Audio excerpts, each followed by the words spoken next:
Son las 8:56. Recibimos al doctor en psicología Hernán Chaparro, director de estudios de opinión pública y de las encuestas políticas que hace el Instituto de Estudios Peruanos. Como cada mes, ayer domingo se ha publicado la encuesta a nivel nacional, urbano, rural, que refleja básicamente una caída del respaldo popular al presidente Vizcarra, con un marcado descenso en el sur del país. Así es. Sí, digamos, ha habido una baja de 7 puntos, son 40% de aprobación, y cuando uno compara el norte como macrozonas, ¿no?, y Lima, prácticamente no hay cambios. Entonces, en el oriente, que es una parte, digamos, pequeña proporcionalmente hablando del país, sí hay bajada, pero donde básicamente baja es en el centro, que como lo medimos es básicamente la zona de Sierra Central, y el sur, que también es básicamente Sierra Sur. Por eso hicimos otra forma de agrupar la data, que era costa, sierra y selva, y uno claramente ve como en la zona de sierra, ahí sí, a lo largo de todo el país, baja 14 puntos, ¿no? Y es una baja importante de un mes para otro, y eso creo que claramente tiene que ver con el impacto en la ciudadanía de cómo vive, digamos, el conflicto de Tía María, ¿no? Y además da cuenta de no va a ser tan fácil lograr la famosa licencia social, porque si en la encuesta se revela un descontento de un grupo que además es mucho más amplio que el que va a ser afectado directamente, si hay una sensación clara en la zona, claro, ¿no?, de desagrado. La verdad, ¿no? eso es una cosa que a mí, digamos, bueno, era una posibilidad, pero a mí no me deja de llamarme la atención la fuerte caída de un mes a otro por un tema tan puntual, pero que tiene, mira, el nivel de repercusión, yo te diría más que política social, ¿no? Hay toda una identificación de todo un sector de la población con una parte del país y su punto de vista frente a esto, ¿no? Ahora, punto de vista quiere decir que son favorables o no al proyecto, o que independientemente de cuál sea la posición de ellos, consideran que se ha gestionado mal esta crisis. Yo diría que más lo segundo, ¿no? Porque, a ver, mira, en general no tenemos en el país una actitud antiminera. Cuando lo hemos visto, el 60% de la población en el Perú, eso lo vimos en abril de este año, te dice, mira, minería sí, que conviva con otras cosas, ¿no? Pero digamos, hay aceptación a una convivencia de la minería con otras actividades económicas, por un lado. Lo otro es que yo creo que hay una variable importante, y creo que hay que subrayar, es la historia de Sauder, la verdad, en el sur. Eso, digamos, ¿por qué? Porque ha habido otros conflictos mineros, creo que fue Conga igual, donde se confunde el problema de una empresa minera con el conjunto de la minería, ¿no? Y creo que este caso no es así. O sea, acá hay una historia complicada de una empresa que todavía tiene una serie de pasivos locales, que tiene una historia de malos manejos, que aparentemente está buscando hacer las cosas mejor ahora, pero bueno, las confianzas que se pierden cuesta. Eso en términos generales de no creer, ¿no? Más allá de lo que está haciendo ahora. Y lo otro son discusiones ya más técnicas específicas sobre ese tema de manejo de agua, principalmente, que es el tema ahí, ¿no? Fuera de este aspecto político, Vizcarra, lo que el estudio que ustedes publicaron ayer muestra es qué es lo que preocupa verdaderamente a los peruanos. Y hay por una parte la tesis suya de que en Lima el tema mayor es el aumento de la delincuencia, sí, mientras que a nivel nacional es el tema de la corrupción. Y el empleo. Y el empleo. O sea, la corrupción es transversal a todo el país. Y bueno, con 5 presidentes en problemas judiciales y todo lo que estamos viendo, obviamente ese tema se ha puesto en agenda de todos, ¿no? Y además, en fin, y a nivel nacional, no solamente los presidentes, cuánto gobernador regional hay con problemas judiciales también, incluso distrital. Entonces, eso está ahí. Pero es interesante cómo en Lima destaca casi 55%, es que en Lima te dice que el principal problema es la seguridad, ¿no? Y en el interior se mantiene esto, pero sobre todo sube problemas económicos.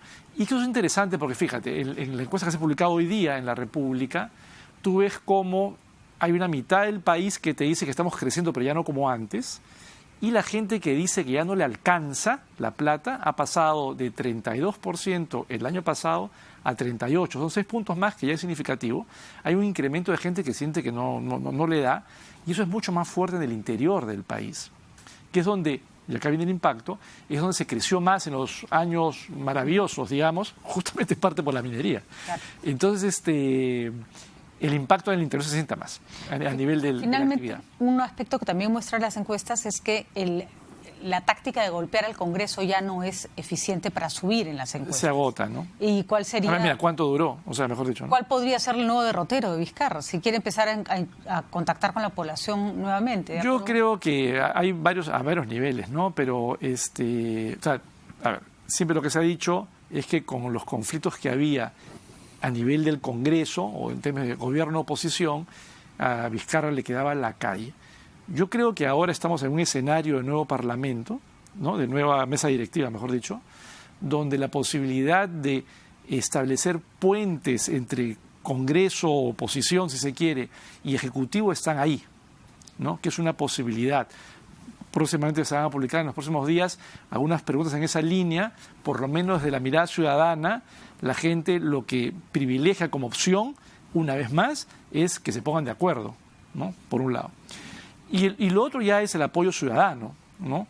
Que ahí, la verdad, lo que claramente está comenzando a aparecer como un tema adicional es el tema histórico de seguridad ciudadana, el tema de corrupción, que es, digamos, de más reciente, y el tema económico, ¿no? Donde claramente tiene que haber algunas ideas, fuerzas de qué se quiere hacer y sobre lo cual, la verdad, este gobierno en el corto tiempo es cierto, pero ha dicho poco. ¿No? Hernán Chaparro, muchas gracias. Recuerdo que usted es el director de los estudios de opinión pública del Instituto de Estudios Peruanos IEP y que publica en La República las encuestas cada mes. Así es, y durante la semana van a seguir saliendo otros reportajes, así que vamos a estar atentos. Mantendremos atentos a eso. Muchas gracias y que tenga buenos días. Hacemos una pausa, titulares de la hora, y regresamos a Ampliación de Noticias.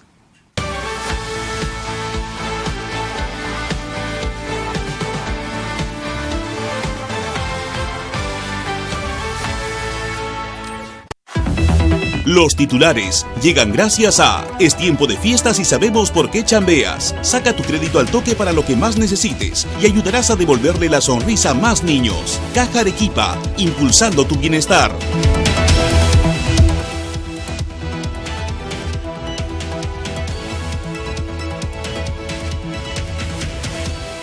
Más de 30 ladrillos de droga fueron encontrados al interior de sacos de limón que estaban siendo bajados de un camión y estaban siendo transportados a uno de los puestos al interior de la sección 4A, en el puesto exactamente 29, número 29, que es la sección de la venta de limones, verduras, tubérculos al interior del mercado mayorista de Santa Anita. Esto ha ocurrido durante la mañana.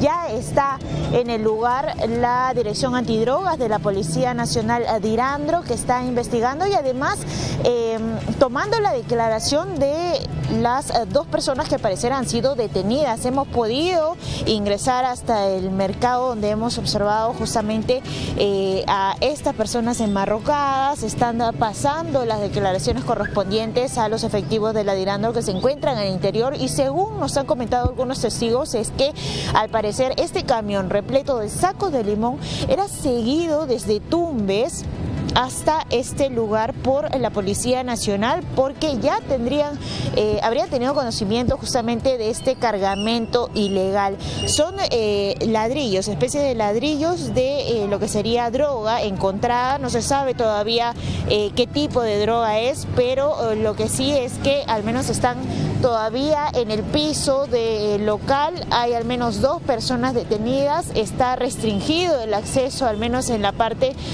principal, que es la entrada donde se ubica este puesto de venta de limón. Está restringido por seguridad del mercado mayorista de Santa Anita y también por la Policía Nacional. Con mayor información volveremos en breve. Carlos, adelante.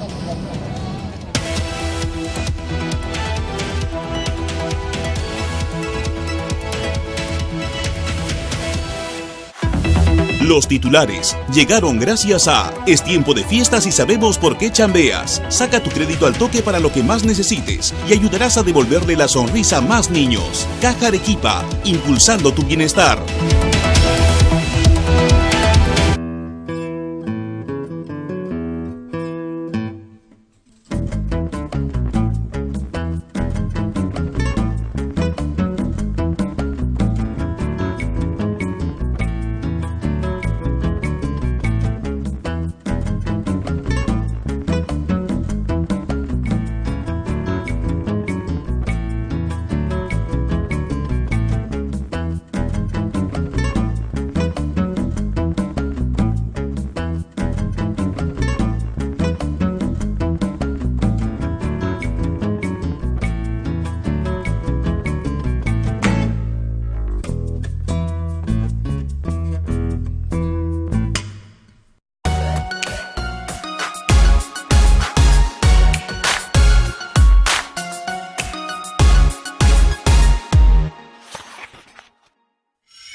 Hola, soy Rachel Watson, conductora de Sin Vueltas, y mi libro favorito es El hombre en busca de sentido, de Viktor Frankl. Este libro a mí, desde que lo leí la primera vez, me encantó muchísimo porque narra la experiencia de él en un campo de concentración. Es una experiencia real y es muy interesante, lo recomiendo, porque hace un análisis finalmente de la condición humana. Si uno lee el libro exhaustivamente, va a encontrar entre la narración algunas de sus ideas con respecto al sentido de la vida, a qué hace que unos seamos más sensibles que otros, a cuál es el sentido del amor y a muchas ideas interesantes que nos pueden aproximar a revisar nuestra propia vida y ver por dónde va el sentido de ella.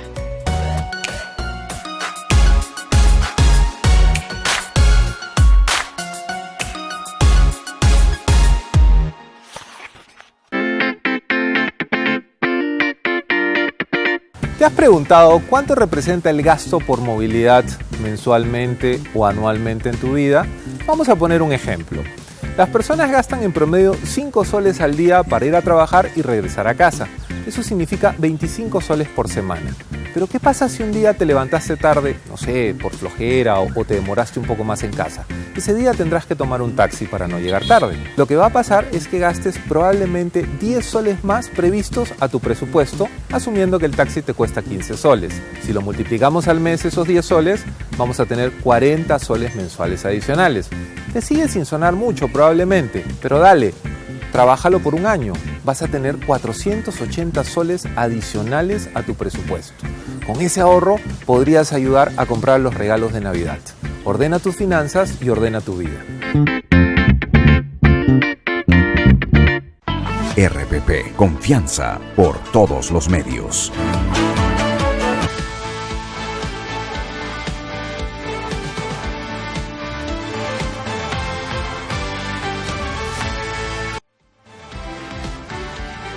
En el día de hoy, a las 6 de la mañana, ha comenzado a aplicarse un dispositivo votado por el Consejo Municipal Metropolitano de Lima para restringir un carril de algunas arterias principales de la ciudad desde las 6 de la mañana hasta las 10 de la mañana y de las 5 de la tarde hasta las 9 de la noche.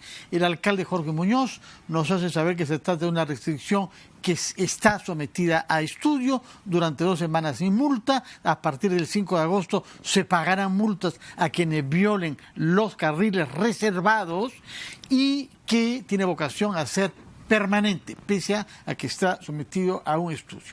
Para evaluar el impacto de esta medida restrictiva de la circulación con el objetivo, recordemos, de favorecer el transporte público, que quienes pueden prescindir de su auto lo hagan en beneficio de un transporte más racional para la ciudad.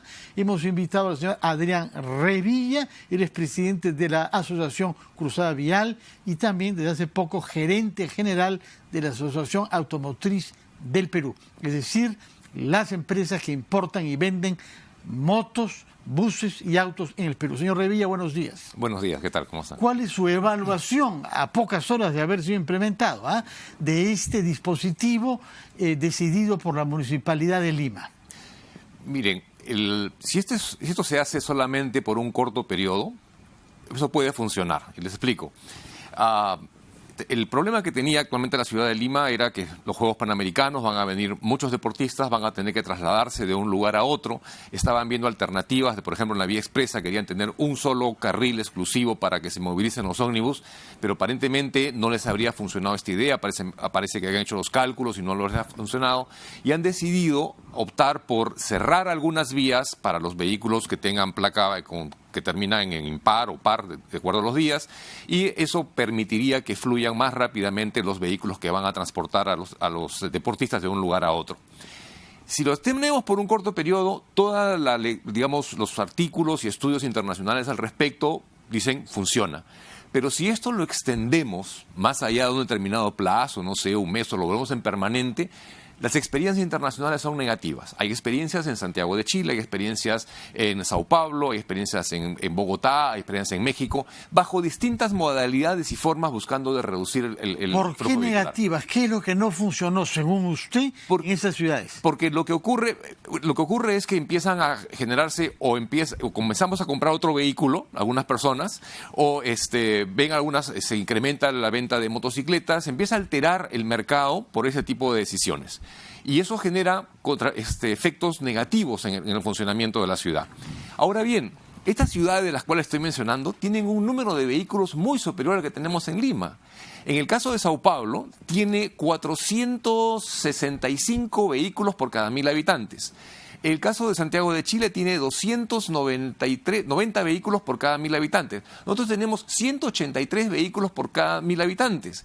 El problema en la ciudad de Lima no es un problema de flujo de cantidad de vehículos. El problema en la ciudad de Lima, y lo venimos diciendo hace mucho tiempo desde Cruzada Vial, y también lo viene señalando la Fundación Transitemos, está por el lado de el mal diseño de las vías, el mal diseño de las intersecciones, no tener una semaforización sincronizada en toda la ciudad de Lima. Forma parte de ese arreglo justamente implementar medidas como esta, educar a los conductores. Permítame antes, por favor, escuchar el testimonio del alcalde de San Isidro, señor Augusto Cáceres, que es miembro de Acción Popular, como el alcalde Jorge Muñoz, pero que sin embargo parece tener algunas objeciones de fondo y también de forma sobre la manera como se ha implementado esta restricción. Alcalde Cáceres, buenos días. Buenos días, ¿qué tal, Fernando? ¿Cómo estás? Gusto de saludarte. Cuéntenos, por favor, ¿cómo viene usted percibiendo, 3 horas de haber comenzado esta experiencia, el desempeño del dispositivo en las arterias de San Isidro? Es decir, principalmente Javier Prado y Vía Expresa. Bueno, Fernando, nosotros estamos muy preocupados en San Isidro porque, lógicamente, lo que iba a suceder con esta restricción parcial de los vehículos es que las vías conexas, las vías adyacentes a las grandes avenidas, en este caso Javier Prado, que es lo que nos concierne a nosotros, ya está sucediendo, va a hacer congestión de tránsito de los vehículos que no pueden circular por ahí en las avenidas, como por ejemplo Parque Norte, Parque Sur, en lo que se refiere hacia la zona más hacia el este, y hacia el oeste, lo que son Basadre, Nicolás de Rivera, Miro Quesada, porque Javier Prado pues es la vía que lleva todos los carros desde el este hacia el oeste, y van a tener necesariamente que pasar por San Isidro para poder llegar hacia el Callao, hacia San Miguel. Entonces, a nosotros nos causa mucha preocupación este plan piloto. Reconocemos que es una idea que podría ser positiva, pero que debió de ser primero conversada, consensuada con los alcaldes distritales, para que nosotros podamos poner también al servicio de la ciudad nuestros técnicos, nuestras ideas, nuestras propuestas, para que esto pueda funcionar. Ya la ciudad, ya Lima, ya renunció a ser el artífice de mejorar el transporte público al haber renunciado a su capacidad y lo ha puesto a una autoridad supramunicipal, que es lo que nos correspondería a nosotros, porque el principal problema de la ciudad, que es el transporte público, donde fluyen el 78%, donde viajan... Pero a ver, señor Cáceres, entendemos la preocupación, pero pareciera que usted está perdiendo de vista un punto fundamental. Este es un piloto que se hace básicamente en función de los Juegos Panamericanos. En caso, suponemos que esto se hiciera permanente, habría toda la discusión que usted requiere. Si ustedes se sientan a discutir con el alcalde y a poner sus técnicos a su disposición, se terminan los Panamericanos y nadie llega al lugar donde tiene que llegar. Entendemos que hoy día puede estar complicada la cosa, es el primer día, son las primeras horas, pero ¿no le parece un poco fatalista sacar conclusiones tan apresuradas sobre un tema que finalmente es una medida muy puntual para un hecho muy puntual? Patricia, yo creo que el tema aquí es ser realistas, no es fatalista. Lo que nosotros tenemos que hacer básicamente es poder ver si esto puede funcionar o no para la ciudad. El tema básicamente es que... Sí, pero no es... Perdón, déjame terminar.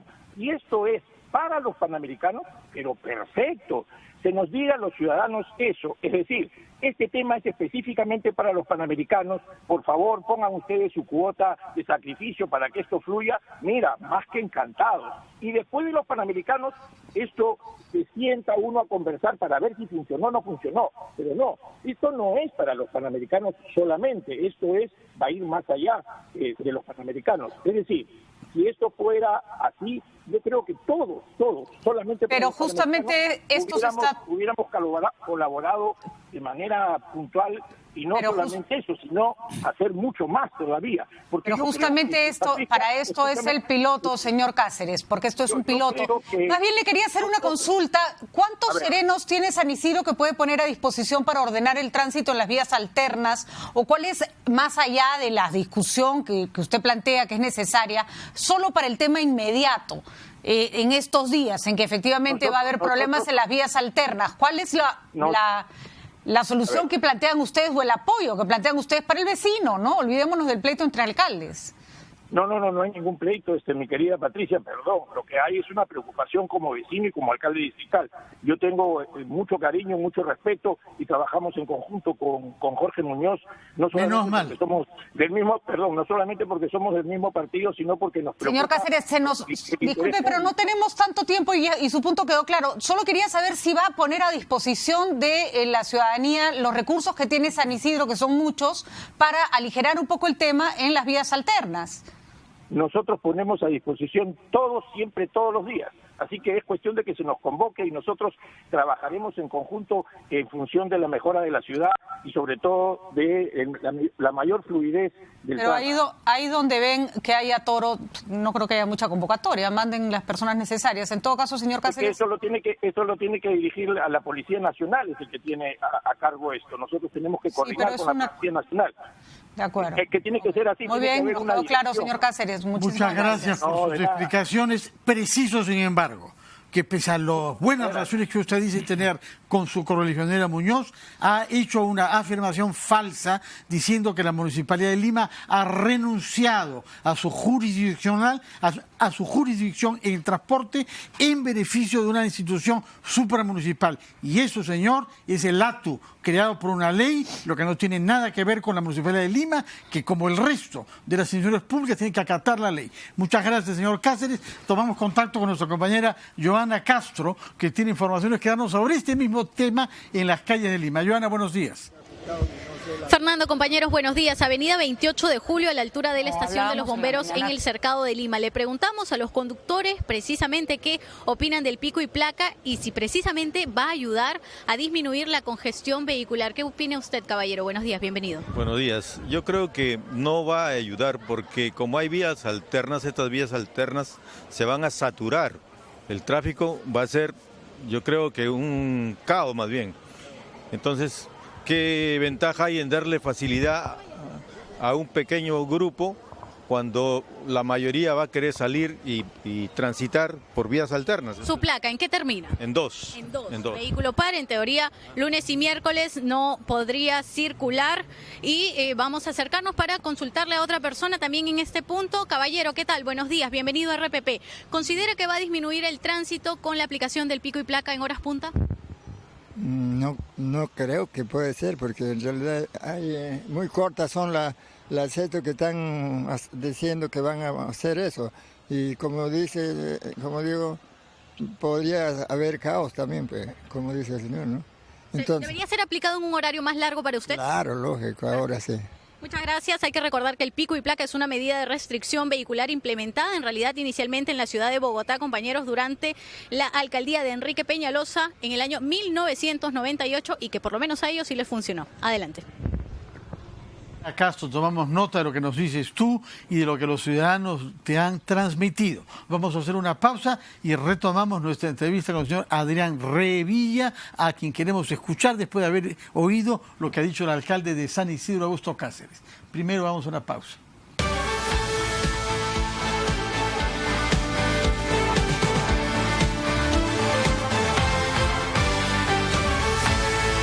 Sabemos que el Perú necesita una representación igualitaria en la política. Solo un 26% de mujeres fueron elegidas autoridades en las últimas elecciones municipales y ninguna de ellas es gobernadora regional. Ellas representan a 15 millones de mujeres, es decir, el 50,5% de la población peruana. Alentar la mayor participación de la mujer en la política es fundamental para la democracia. Es por ello que RPP presenta el segundo foro Mujeres de Cambio. Porque las mujeres merecen igualdad de oportunidades en la política. Mujeres de Cambio es organizado por RPP, con el apoyo de Coca-Cola y Arca Continental Linley.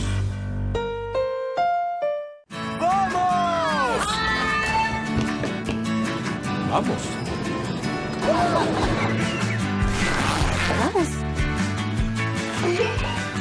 Para ti, para todos. Uber. Que la señora Keiko Fujimori está siendo impedida de defenderse. ¿Se están democratizando de alguna manera los de Fuerza Popular? Que actúe con objetividad, ¿no es cierto? Pero, claro. O en todo caso, esperar el próximo Congreso.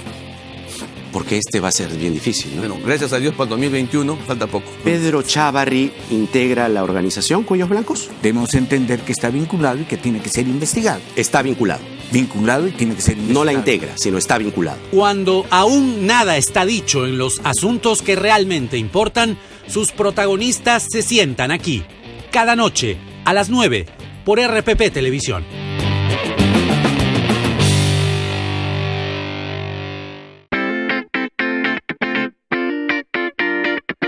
Las finanzas personales no deben ser aburridas y para esto siempre tienes que plantear dentro de tu presupuesto lo que yo llamo metas de felicidad. Pero ¿cuánto es lo adecuado para las metas de felicidad? Va a depender si puedes ahorrar el 10, el 15 o el 20%. Si ahorras el 20% sería perfecto. Este monto te servirá tranquilamente para que puedas plantear un viaje, para que puedas plantear estudios o lo que te haga feliz a ti. Vamos a tomar el ejemplo del viaje. Si yo quiero viajar, no voy a plantear mi meta para el próximo mes. Prácticamente ahorrar es imposible y eso me va a llevar a lo mejor a endeudarme. Lo ideal es planear el viaje por lo menos con 12 meses de anticipación. De esa forma vas a poder tener 12 cuotas para poder ahorrar o vas a tener mucha facilidad en obtener un descuento que puede ir hasta el 30% por comprar con anticipación.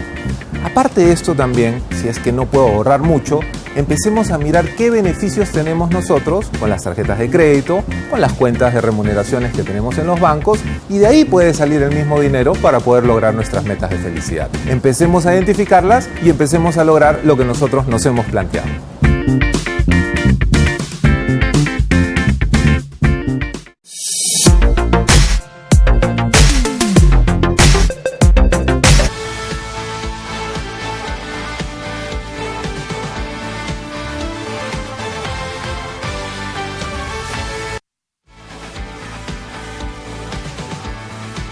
Hemos escuchado el testimonio del alcalde de San Isidro, Augusto Cáceres. Hemos también escuchado transeúntes. Señor Revilla, ¿qué lo lleva usted a pensar que no va a funcionar en Lima este plan piloto presentado por el alcalde Muñoz en estas circunstancias para facilitar el desplazamiento durante los Panamericanos, pero que podría tener vocación a permanecer?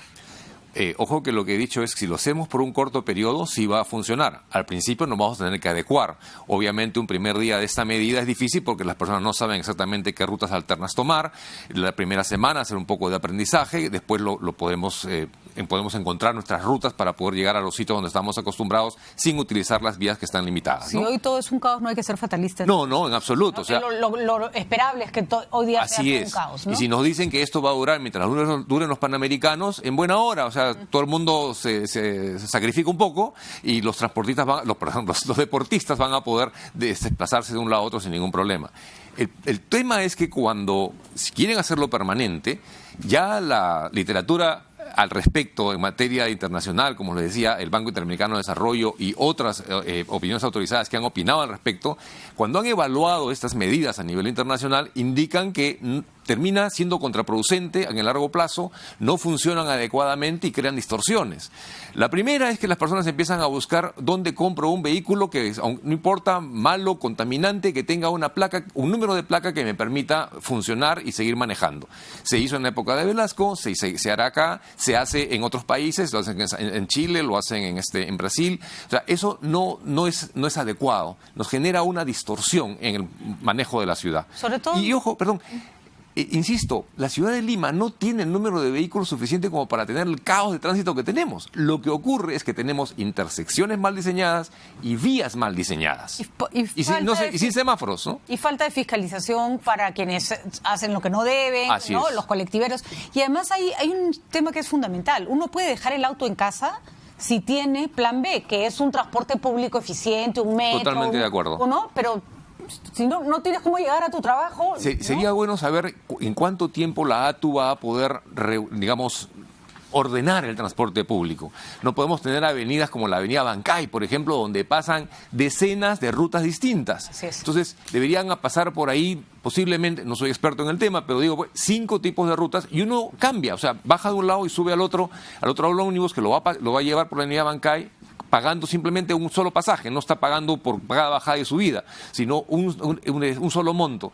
Y eso es lo que está buscando la ATU, ¿no? Esa es su tarea. Muchas gracias, señor Adrián Revilla, gerente general de la Asociación Automotriz del Perú. Tomamos rápidamente contacto con un alto funcionario de E-Salud, nos alejamos de las ciudades y vamos a pensar en la naturaleza en sus formas más crudas, como son los volcanes. El volcán Ubinas está planteando problemas de salud a las poblaciones circundantes y E-Salud ha hecho un esfuerzo para desplazar a Moquegua un hospital. El responsable de esta operación es Pedro Ripalda, que está en línea con nosotros. Señor Ripalda, buenos días.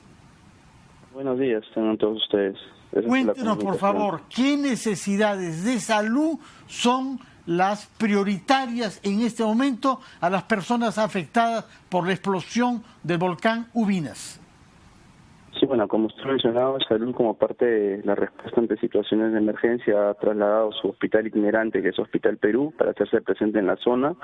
El volcán entró en actividad el día 19, nosotros estamos desde el día 20 ya con un grupo de 20 colaboradores entre médicos, enfermeras, brigadistas. Los principales problemas que se están presentando en estos momentos son problemas respiratorios y oftalmológicos, esto debido principalmente al contacto con la ceniza volcánica. La población el día de hoy debe estar siendo movilizada a las zonas seguras que han sido determinadas por el CORE y en relación con INDECI, en donde se va a instalar o ya están instalados nuestros hospitales de campaña. Tenemos tanto en la zona de Anazcapa y en la zona también de Mataraqué, atenciones que estamos brindando a esta población, ¿no? ¿Tienen suficientes máscaras y lentes, que era un problema que se había estado reportando, que no llega suficiente material? Sí, nosotros hemos enviado en esta primera etapa cerca de 5.000 mascarillas que están siendo entregadas a la población. Cabe señalar que hemos tenido también inconvenientes, tenemos todo un equipamiento que está en camino, pero que ha sufrido el inconveniente del bloqueo de la carretera por vía Arequipa, ¿no? Y cuéntenos, ¿la población está colaborando en retirarse de las zonas más contaminadas? Al inicio había bastante resistencia de los pobladores, estamos hablando de más o menos 1.800 habitantes que están cerca a la zona del volcán en Ubinas. El día de hoy ya se tenía desde muy temprano la movilización de las personas, incluidos también sus ganados, que son los que se han visto afectados también. En estas dos zonas de albergue, que son Azcapa y Sacobaya, que se han habilitado albergues temporales donde van a ser reubicadas. Al inicio la población, como mencionaba, tiene cierta resistencia, pero también comienza a sentir las molestias de la misma ceniza. Claro. Y esto hace que la población ya comience a acceder a la reubicación, ¿no? Señor Ripalda, ¿cómo coordinan ustedes con los científicos para anticipar el tema de las cenizas en nuevos espacios, lo cual tiene que ver con los vientos? ¿Quién sabe sobre eso? ¿A dónde se ubican ustedes preventivamente? Sí, la La determinación de la ubicación es dada por el COER, que es la autoridad, digamos, que ve todo el tema de riesgos y emergencias en la región. Actualmente también la encabeza INDECI y las autoridades e instituciones científicas, en este caso es INGEME, que es quien determina las zonas seguras. Estas zonas que he mencionado han sido determinadas por esas autoridades, evaluando los vientos o las zonas donde va a haber menor exposición a estas cenizas volcánicas, ¿no? Muchas gracias por sus explicaciones y nuestros mejores deseos de éxito en este operativo que es complicado. Señor Pedro Ripalda, gerente de oferta flexible de eSalud. Vamos a hacer una pausa y retomamos ampliación de noticias despidiendo al señor Adrián Revilla.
Soy Mauricio Fernandini, periodista de RPP Noticias. Qué difícil elegir un solo libro porque me gustan muchísimos y muchísimos escritores.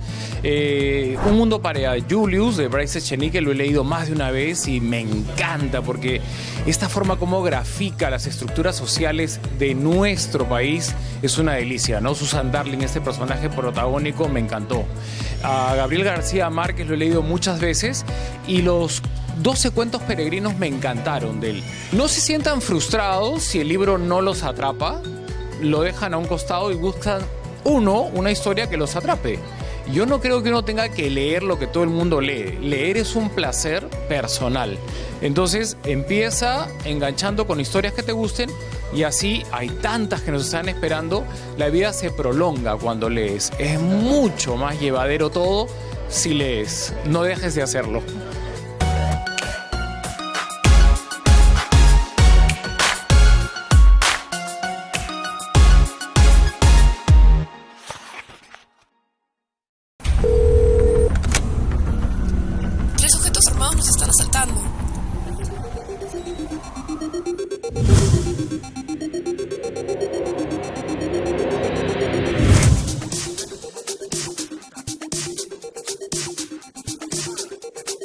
Cuando estés lejos de sentirte seguro, contacta al Rotafono, la línea de ayuda más efectiva.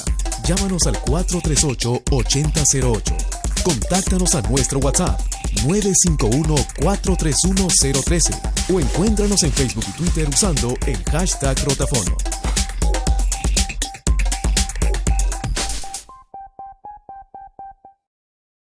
Disfruta la mejor colección de novelas clásicas en audio ahora en RPP Player. Entra a rpp.p, busca mi novela favorita, dale clic y listo. 15 obras de la literatura clásica con los comentarios del premio Nobel Mario Vargas Llosa. Mi novela favorita. RPP Player. Pon el tiempo en tus manos.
tal? Soy Manuel Gold.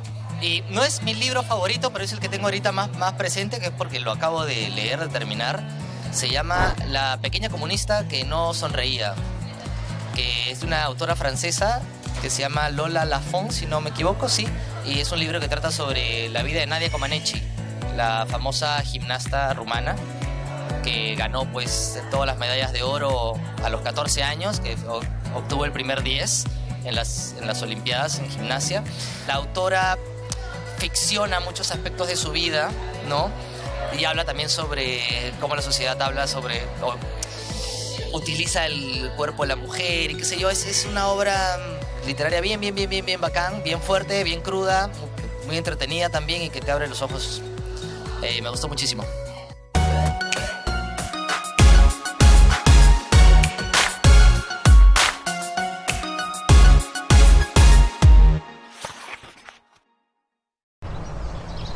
Radio Oxígeno.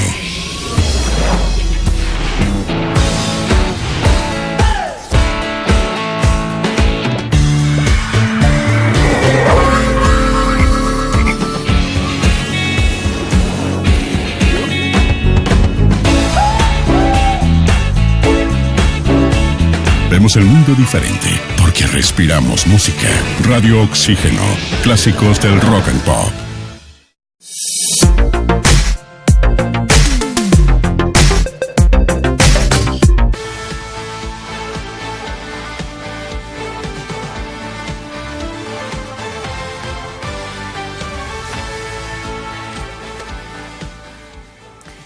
Recibimos ahora al señor Fernando Meléndez, quien ha sido gobernador regional de la más grande región de nuestro país, Loreto, quien ha sido en una vida previa petrolero, que ha trabajado en Petroperú y en una empresa extranjera privada también, y que actualmente sigue un curso de maestría en la Universidad Católica.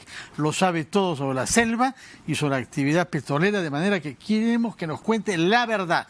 ¿Qué es lo que ha sucedido con el oleoducto norperuano y qué se está haciendo para terminar con estos derrames y con la hostilidad que hay en torno a él? Señor ex gobernador, buenos días. Muy buenos días, Fernando, Patricia. Un saludo desde Loreto al Perú. Mira, hay un tema estructural, histórico, en el tema petróleo, comunidades indígenas y Estado. Yo creo que lo que ocurre hoy con el tema del oleoducto, que por cierto ya tiene un poco más de 40 años, es el epílogo de algo que el Estado, por años, no hemos tenido un plan para desarrollar una armonía o un desarrollo sostenible entre los pueblos que están en el área de influencia y el desarrollo. ¿Cuándo se dio cuenta usted de eso? Cuando trabajé en el petróleo. Y después fue gobernador regional. Y ahí es cuando nosotros empezamos a visibilizar más a los pueblos. Mire usted, en los años que yo trabajé, la redistribución del canon no llegaba a las comunidades. Justamente esa es una de las principales razones de por qué hoy día decenas de pueblos no tienen agua, no tienen electrificación. Se avanzó en estos 4 años. Prueba de ello es que nosotros implementamos que el 10% del canon se destine a las comunidades para hacer a través de núcleos ejecutores obras que las comunidades determinan. Ahí se avanzó en colegios, se avanzó en caminos, en electrificación rural, pero eso es insuficiente si no tienes un plan de vida que ellos han estado reclamando estos años. Pero lo más grave, Fernando y Patricia, es que en 4 años que yo estuve en el gobierno, he firmado como 10 actas con la PCM y las comunidades. Y en estos 4 años me he cansado de gestionar con las comunidades que se cumplan las actas. ¿Y cuál era uno de los principales acuerdos o compromisos como Estado? Era la remediación de los pasivos ambientales. Porque no solamente es el derrame del oleoducto. Tenemos tremendas cicatrices en los lotes petroleros que por años se han derramado crudo en las quebradas y que hasta el día de hoy, Pluspetrol, que tuvo al cargo el lote 1AB por más de 20 años, no ha hecho remediación, cero. Y todo por la burocracia del MINAM, del MINEN. Y esto es lo que genera hoy esta desconfianza de los pueblos. Entonces, cada vez que se firman acuerdos y se prometen cosas, ¿qué porcentaje de eso se cumple? 5 o 10%. Es mínimo. Entonces, porque siempre el gobierno siempre dice, los distintos gobiernos además, estamos en conversaciones, vamos a hacer esto, lo otro, vamos a poner agua potable, invertir en infraestructura, y al final, ¿qué? No se hace nada. Cierto, mira, en mi periodo yo tuve 3 presidentes. Empecé con Ollanta y terminé con el presidente Vizcarra. Y tuve 5 primeros ministros. Y 5 primeros ministros han firmado 5 actos diferentes. Y no se ha cumplido o casi nada. Entonces, lo que tenemos que hacer hoy día es un plan de vida post-petróleo. O sea, la Amazonía, Patricia, es la mayor despensa que tiene el Perú. Mira, nosotros tenemos 30 millones, solamente hablando de Loreto, 30 millones de hectáreas de bosques tenemos. Y no está puesto en valor el bosque. Yo cuando ingresé terminé la zonificación ecológica de una provincia, de las 8 que son, Alto Amazonas. Y le entregué un plan al MINAM a través de la PCM que zonifique a Loreto a sus 8 provincias. Y esta zonificación forestal, económica y ecológica nos va a permitir poner en valor. Mira, Loreto tiene 4 millones de hectáreas de aguajales, más que Lima. Y los aguajales son los principales sumideros de carbono. O sea, ellos son los que limpian el mundo. ¿Y cuánto recibe Loreto por esos 4 millones de hectáreas? 0. Bueno, señor Meléndez, hemos comprendido su punto de vista. No hemos hablado, sin embargo, sobre el gravísimo que es la corrupción que ha habido en su región y en los gobiernos regionales sucesivos. Dejamos el tema para la próxima vez. No todo es responsabilidad del Estado, también ustedes mismos y sus paisanos realmente han hecho algo lamentable, como es que no haya agua potable junto a las reservas de agua dulce más grandes del mundo. Muchas gracias por su presencia acá. Esa es una reflexión que se hace también desde Loreto. Es muy importante precisar eso, Fernando, porque hasta el día de hoy no hay una sanción por el tremendo daño que nos ha hecho una inversión. Termine usted su curso, por favor, de maestría en la Universidad Católica y vuelve al terreno para sancionar a los que no pudo sancionar cuando fue gobernador regional. Gracias por sus buenos deseos. Muchas gracias. Hacemos una pausa y retomamos la parte final de Ampliación de Noticias.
Un libro que a mí me gustó mucho es El varón rampante, de Italo Calvino. No sé por qué me gustó tanto, seguro porque trata de una persona que decidió vivir en la copa de los árboles. Me conmovió muchísimo, me pareció un libro increíble. De hecho, me gustó tanto que seguí leyendo las obras de Italo Calvino porque me gusta mucho su manera de escribir. Así que si encuentran libros que les resulta difíciles leer, pero por alguna razón no quieren hacer, no abandonen, porque algún mensaje importante van a encontrar detrás de eso. Y lo van a agradecer mucho después. Lean libros.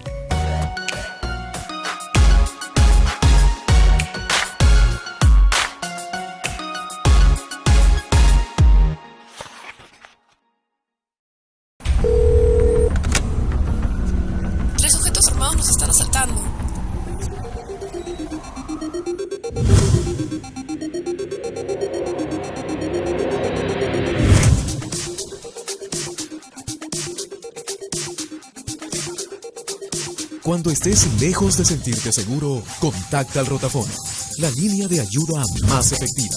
Llámanos al 438-8008. Contáctanos a nuestro WhatsApp 951-431-013 o encuéntranos en Facebook y Twitter usando el hashtag Rotafono.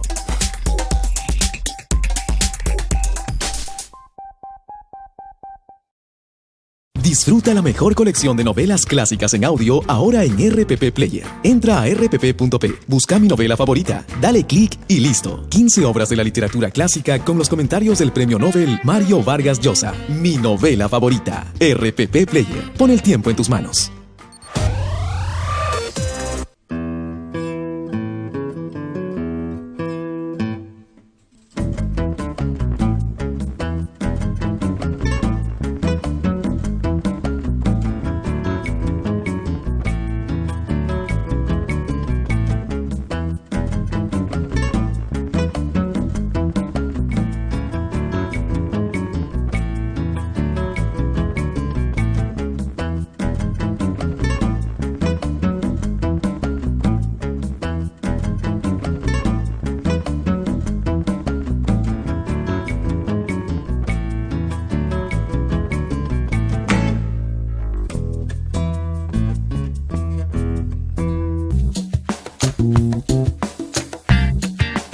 Si estás pensando en refinanciar tu deuda, tienes que tener en consideración algunos temas. Por ejemplo, el refinanciar significa que no estás cumpliendo con el plazo pactado con el banco. Es decir, inicialmente pactaste 12 meses, ahora le estás diciendo para pagarle en 16. La institución financiera está obligada a reportarte de una manera negativa ante una central de riesgo.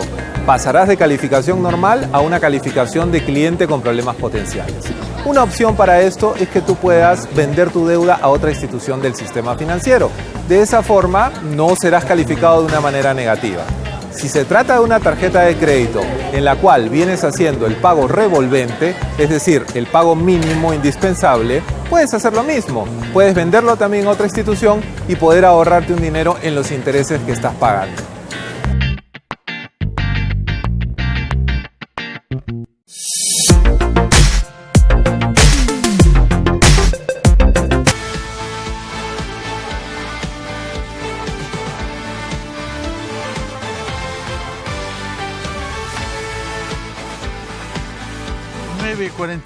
Recibimos al periodista y escritor Marcos Cifuentes, que debe presentar en la Feria de Libros su último libro, recién salido del horno, K.O. PPK. Señor Marcos Cifuentes, buenos días. ¿Qué tal? Usted tiene la reputación de hacer decir a sus entrevistados mucho más de lo que ellos quisieran. Sí. De manera que tiene fuentes que han sido, en el caso del último libro que se publicó sobre la pareja Humala-Heredia, todas quedaron un poco airadas, inquietas por las cosas que habían dicho ahí. ¿Quiénes han sido sus víctimas en este caso?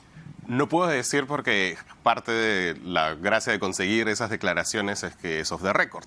Entonces, luego que el libro está terminado, lo que yo hago es llamar a algunos y decir, oye, dijiste esto, ¿quieres que te cite, que diga que tú lo dijiste? Hay mucha gente que me dice, no, por favor. Y otra gente que sí lo acepta, a pesar de que puede ser un poco bombástico.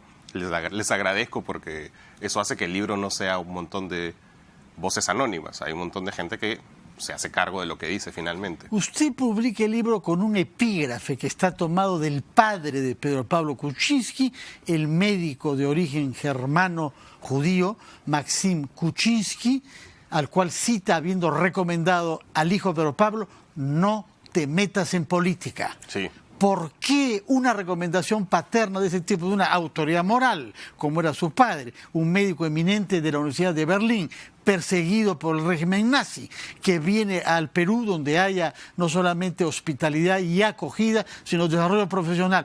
¿Por qué que no le hizo caso a Pedro Pablo? Porque yo creo que parte de este es un libro que puede ser de política o de la historia del Perú, pero es un libro también sobre padres e hijos.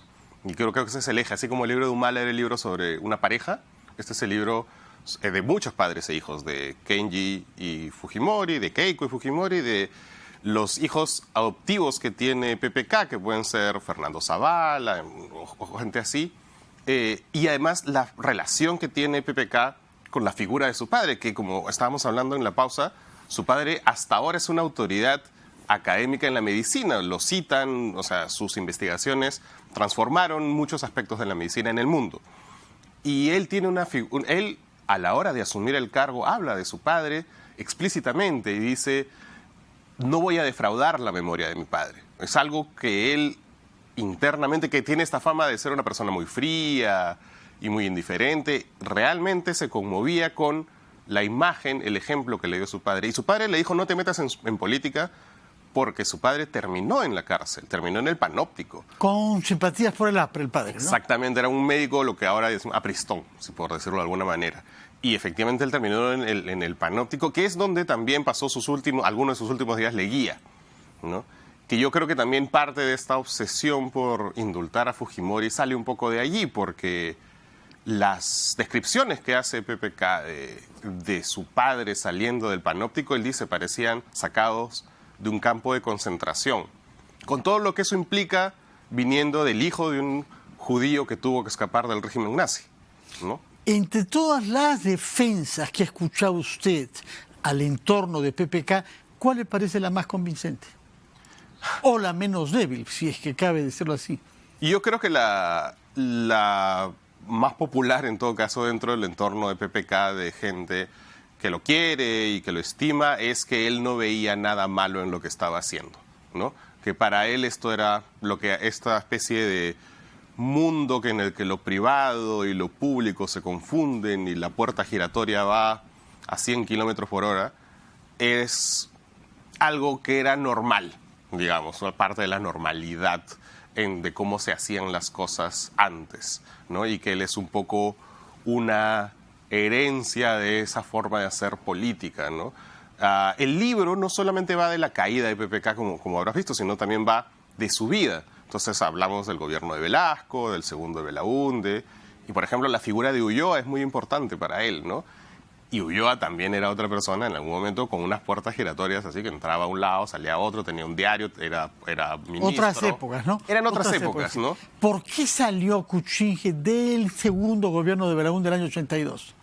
En parte por la ley Kuczynski, que es algo que es impresionante. Uno empieza a revisar los archivos y ves personas en 1982 manifestándose contra Kuczynski, ¿no? Algo que volvería a pasar 30 años después. Y un poco perseguido porque Alan García construye su candidatura en el 85, entre otras formas, basado en una oposición a la ley Kuczynski, ¿no? Y de hecho es una de las primeras medidas que adopta, es no solamente derogarla, sino ir detrás de todos los que habían estado involucrados en esa ley que lleva el nombre de Kuczynski. Claro llevaba que el sí. nombre de Kuczynski. ¿Qué cosa es lo que ha concluido usted sobre las relaciones entre Kuczynski y Alejandro Toledo? Que estaban basadas en una mutua desconfianza, creo, ¿no? Eso sí. Cada uno sabía lo que el otro hacía. Eso yo creo que es una gran incógnita. Pero si el libro, hay una cosa que me pareció interesante en el proceso de hacer el libro, que es, yo iba a dedicarle en su biografía un capítulo por cada gobierno en el que estuvo involucrado, un capítulo de Velasco, un capítulo de Belaúnde. Pero en el gobierno de Toledo él hace tantas cosas y está en tantos aspectos, entonces termina viendo un capítulo por el gas, otro capítulo por Olmos, que recién ahora se sabe por Odebrecht, recién acaba de confesar que ha pagado coimas ahí, y otro capítulo por las interoceánicas, ¿no? O sea, su participación en el gobierno de Toledo es mucho más grande de lo que fue, era obvio porque fue 2 veces ministro de Economía. Marcos Cifuentes, ¿a qué horas podemos asistir a la presentación del libro?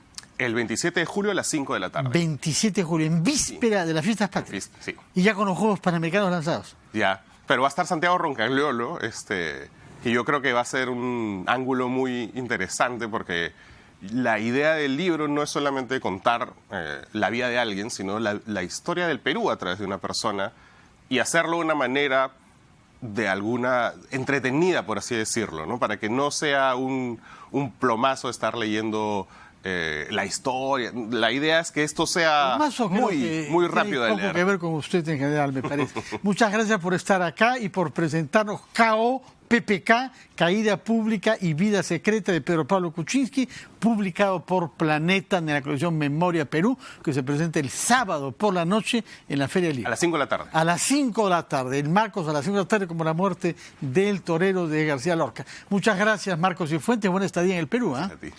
Terminamos nuestro programa, lo dejamos en la sintonía de Gastón Acuro, que como cada día tiene una receta que proponernos. Buenos días.